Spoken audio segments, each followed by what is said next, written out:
नमस्कार दोस्तों कर्मचारियों और पेंशन भोगियों के महंगाई भत्ते को लेकर 18 महीने एरियर तक दोस्तों 5 बड़ी खबर आई है। महीने से पहले दिन हुई दोस्तों बहुत बड़ा तोहफा मिलने जा रहा है।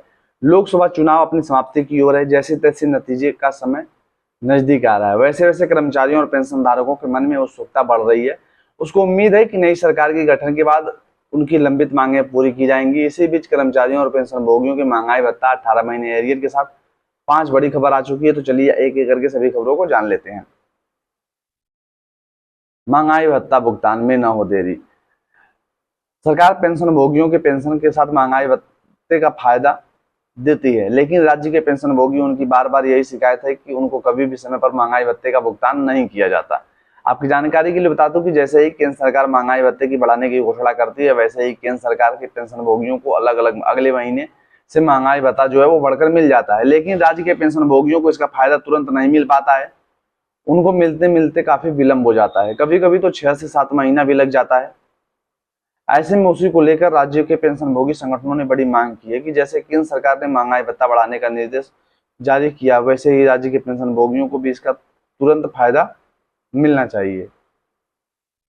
महंगाई भत्ता भुगतान में देरी नहीं होनी चाहिए।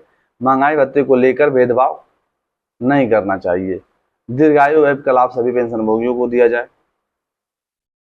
केंद्र सरकार अपने पेंशन भोगियों को दीर्घायु ऐप की सुविधा देती है, जिसके माध्यम से पेंशन भोगी अपनी pension list, arrear slip, form 16 को डाउनलोड कर सकते हैं। इसके साथ ही लाइफ सर्टिफिकेट का स्टेटस भी देख सकते हैं। साथ में 24 महीने का पेंशन स्लिप को एक साथ डाउनलोड कर सकते हैं। ऐसे में केंद्र सरकार के पेंशन भोगियों के लिए यह वरदान है, लेकिन केवल इसका फायदा केंद्र सरकार के पेंशन भोगियों तक ही सीमित है। बाकी अन्य पेंशन भोगियों के लिए कोई व्यवस्था सरकार की तरफ से नहीं। ऐसे में उसी को लेकर भारत पेंशन भोगी समाज ने बड़ी मांग की है। रेलवे के पेंशन भोगियों के लिए भी दीर्घायु ऐप की व्यवस्था की जाए, उनको भी इसमें शामिल किया जा सके ताकि वह सुविधा का लाभ ले सकें। AICPI इंडेक्स के आंकड़े जारी किए जाएं। लगातार तीसरे महीने महंगाई भत्ते को लेकर AICPI इंडेक्स जारी न होने के कारण जुलाई DA कितना होगा यह आंकड़ा अभी तक साफ नहीं हो पाया है। उसी को लेकर भारतीय ट्रेड यूनियन CITU के महासचिव तपन सेन ने पहली बार मांग की है कि महंगाई भत्ते की AICPI इंडेक्स के आंकड़े तुरंत जारी किए जाएं। उनका कहना है ऐसा पहली बार हुआ है कि लगातार 3 महीनों से AICPI इंडेक्स जारी नहीं किया गया। पूछने पर सरकार यह भी नहीं बताती इसका कारण क्या है। आपकी जानकारी के लिए बता दो कि महंगाई भत्ता कितना बढ़ेगा वह पूरी तरह से AICPI इंडेक्स के आंकड़ों पर ही निर्भर करता है।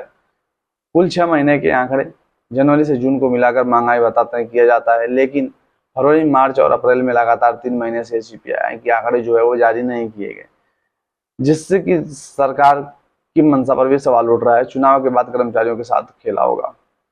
15 साल की सेवा में और 55 साल की उम्र पूरी कर चुके कर्मचारियों को अनिवार्य सेवानिवृत्ति आदेश जारी होने के बाद अब राजस्थान के सरकारी कर्मचारियों के लिए एक और बुरी खबर आ चुकी है। कर्मचारियों की पुरानी पेंशन व्यवस्था बंद करके उसकी जगह आंध्र प्रदेश मॉडल के हिसाब से पेंशन देने का विचार राजस्थान सरकार कर रही है। आपको बता दूं कि कांग्रेस पार्टी के पूर्व मुख्यमंत्री अखिलेश अशोक गहलोत ने राजस्थान के सरकारी कर्मचारियों के लिए पुरानी पेंशन व्यवस्था लागू की थी। तत्पश्चात वर्तमान में BJP सरकार है। मुख्यमंत्री भजनलाल शर्मा का मन है कि अब इसको खत्म करके आंध्र प्रदेश मॉडल की तर्ज पर पेंशन का प्रावधान किया जा रहा है। इस मॉडल के तहत अगर आप पेंशन नियम लागू होता है तो कर्मचारियों की अंतिम बेसिक पे 50% पेंशन के रूप में दिया जाएगा।